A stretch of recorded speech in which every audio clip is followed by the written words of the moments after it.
from over 800 locations to just 3. That's the collapse of Arthur Treacher's Fish and Chips, and the story behind it reveals something most people never knew about fast food history. This video explores 10 chains that defined an era, then either vanished completely or became shadows of what they once were. Arthur Treacher's Fish and Chips opened in Columbus, Ohio in 1969, bringing British-style fish and chips to American highways. The concept exploded.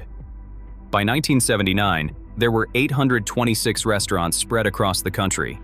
The brand became synonymous with authentic fish and chips, something almost impossible to find anywhere else in America at that time. Families drove miles out of their way specifically for Arthur Treacher's crispy battered cod. Then came the Cod Wars. Between the United Kingdom and Iceland during the 1970s, this geopolitical dispute had an unexpected casualty: a fast food chain thousands of miles away. Cod prices doubled practically overnight. The parent company, Mrs. Paul's, faced a difficult decision: keep using premium Icelandic cod and watch profit margins evaporate, or switch to something cheaper. They chose pollock. The decision saved money but destroyed everything the brand represented. Loyal customers noticed immediately. The fish tasted different, the texture changed, and suddenly Arthur Treacher's wasn't special anymore. Why drive across town for mediocre fish when you could get the same thing from the frozen section at your grocery store? By 2025, only 3 locations remained, all clustered in Northeast Ohio. 823 restaurants were gone because management tried to hide a cost-cutting measure behind the same familiar branding. Howard Johnson's took a different path to irrelevance. This was the largest restaurant chain in America. At its peak in the 1960s and the 1970s, it had over 1,000 locations, each one topped with that distinctive orange roof. You could not drive down a major highway without spotting one. 28 flavors of ice cream, fried clam strips that became an American staple. Simple comfort food executed consistently across every location. Consistency was actually what killed them. When Bud Johnson inherited the company in 1968, operations ran smoothly for nearly a decade. But something shifted in the late 1970s. Quality standards started slipping. The rules that made Howard Johnson's reliable got relaxed, then ignored entirely. Food quality declined while competitors like McDonald's and Burger King were perfecting speed and efficiency. Here is what most people do not realize about Howard Johnson's downfall. It was not a dramatic collapse.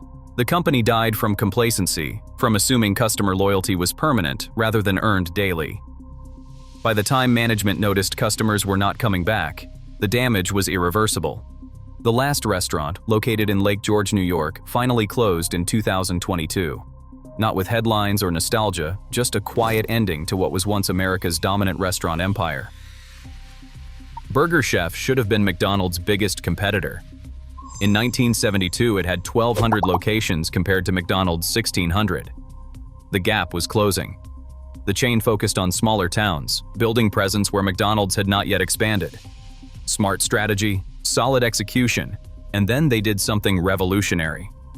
The Fun Meal launched in 1973.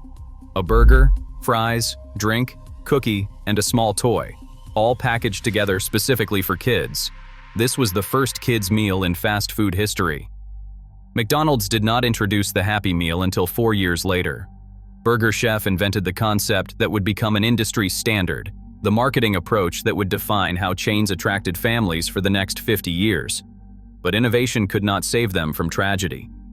November 17, 1978. 4 employees at a Speedway, Indiana location were working the closing shift when they were kidnapped.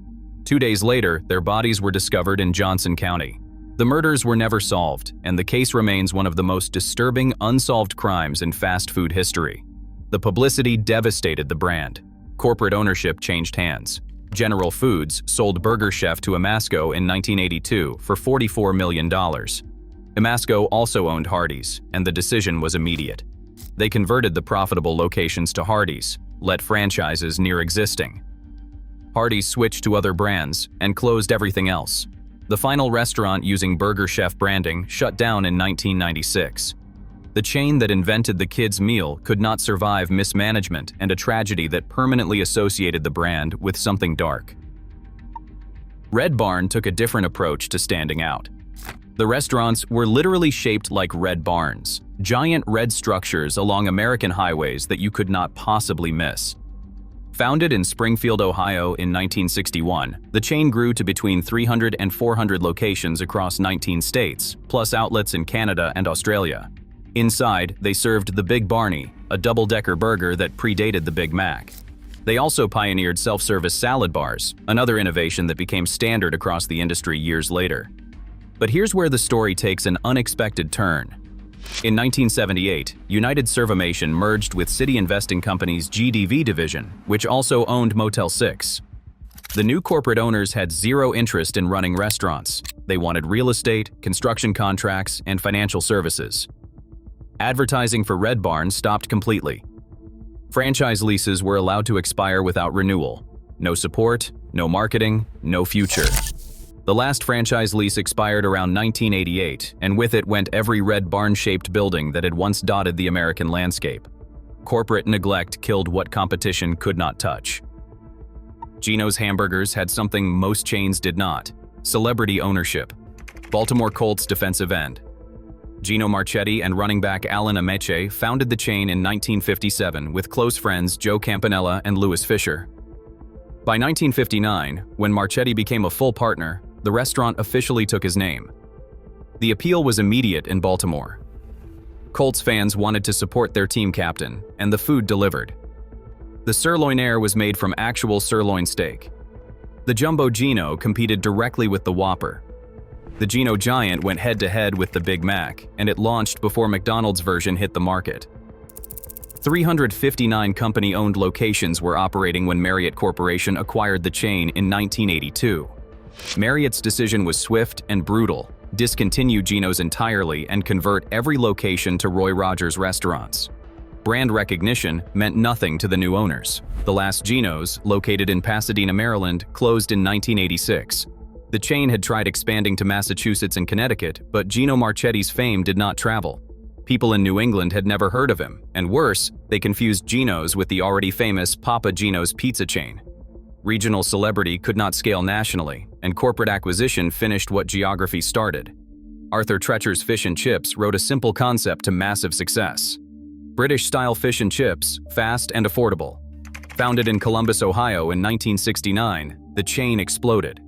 By 1979, 826 locations were serving battered cod across America. The product was consistent, the branding was clear, and customers kept coming back. Then the cod wars happened. The United Kingdom and Iceland went to war over fishing rights during the 1970s, and cod prices doubled practically overnight. Mrs. Paul's, the parent company, faced a decision: absorb the cost increase or change the recipe. They chose pollock, a cheaper fish with a similar appearance, and massive cost savings followed. Customers noticed immediately. The taste was not the same, and the texture was different. What made Arthur Treacher's special disappeared the moment they switched fish. Loyal customers stopped being loyal, from over 800 locations to just 3. As of 2025, only 3 standalone Arthur Treacher's restaurants remain, all in Northeast Ohio: Cuyahoga Falls, Garfield Heights, and Cleveland Heights. That is the entire empire. One ingredient change created one of the most dramatic collapses in fast food history.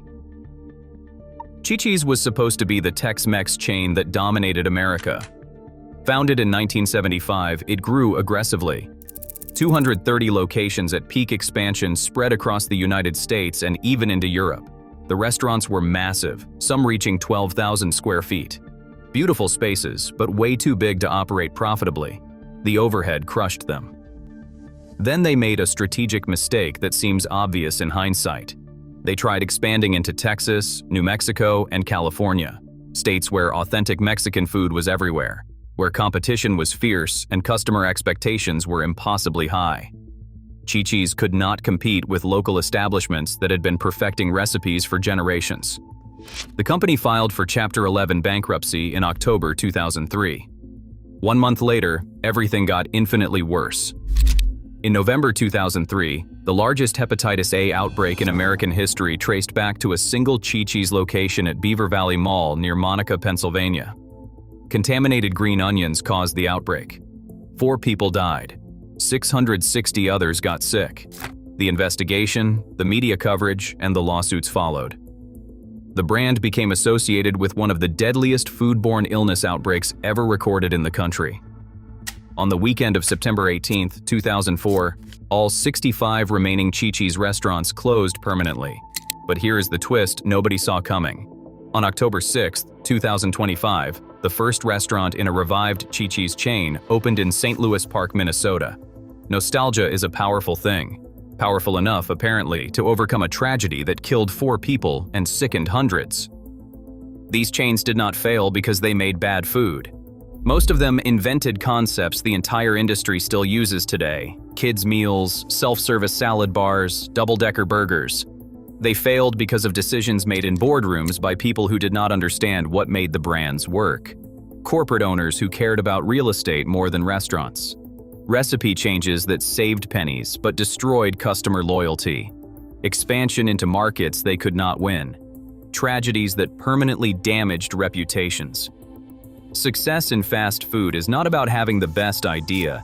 It is about protecting what works while the world changes around you. These brands forgot that. Now they are either gone completely or reduced to a handful of locations serving customers who remember when things were different. The pattern repeats across every story.